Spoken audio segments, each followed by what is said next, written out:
Let me ask you, just for educational purposes, what's the?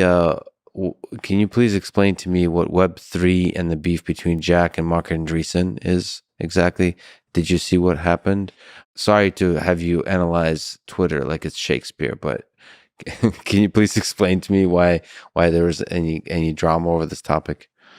First of all, Web3 is a term that's used to refer to, the part of the economy that's token finance. So if I'm launching an application and my idea is to create a token along with the application and issue the token to the community so as to finance the application and build support for it, I think that that's the most common interpretation of Web3. There are other interpretations too, and so I'm just going to refer to that one.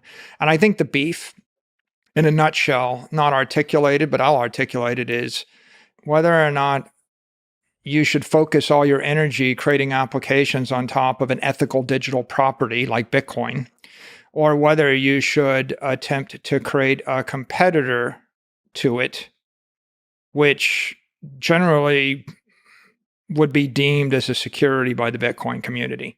So I'm going to put on my Bitcoin hat here. Yeah. Right? All the tokens that if it's driven by a venture capitalist, well, it's a security. If there's a CEO and a CTO, it's a security. All these projects, they're companies.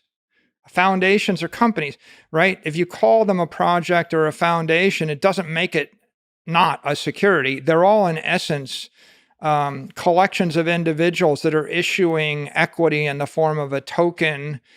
And if there's a pre-mine, an IPO, an ICO, a foundation, or any kind of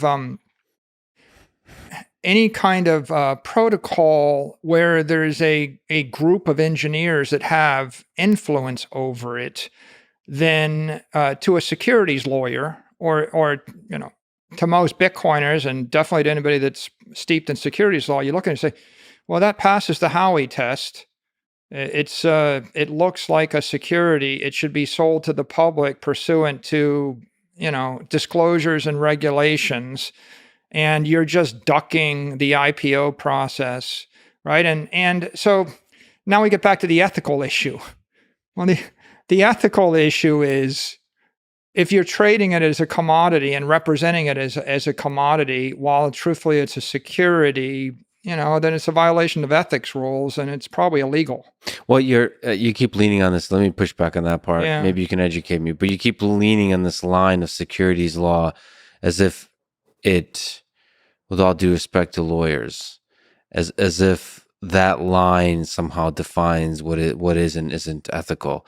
I think there's a lot of correlation, as you've discussed, but I like to leave the line aside.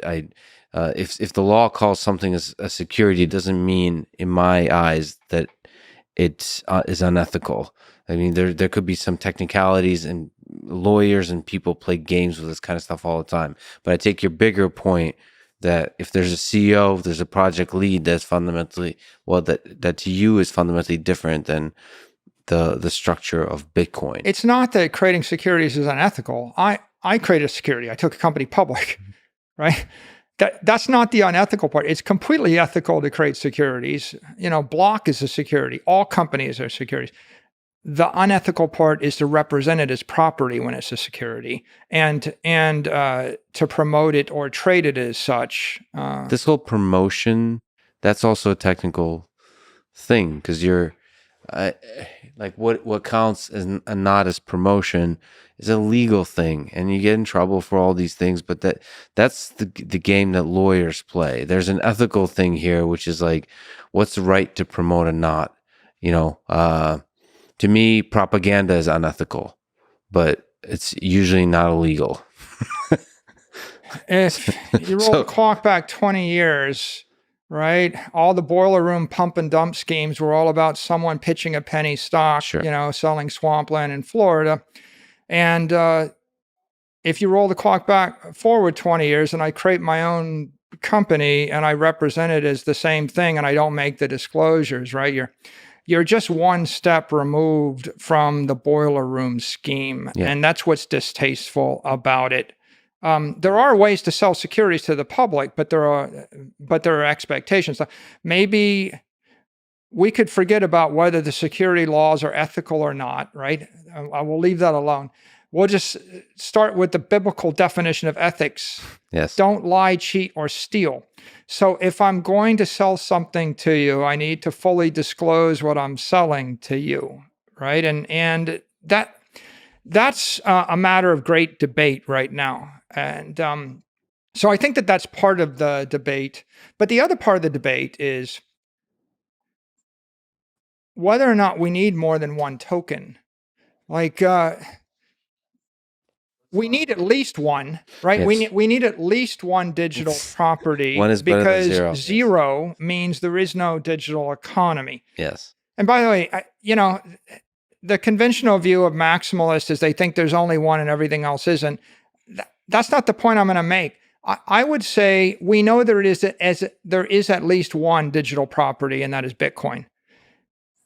If you can create a truly decentralized, non-custodial, bearer instrument that is not under the control of any organization, that is fairly distributed, then you might create another or multiple, and there may be others out there.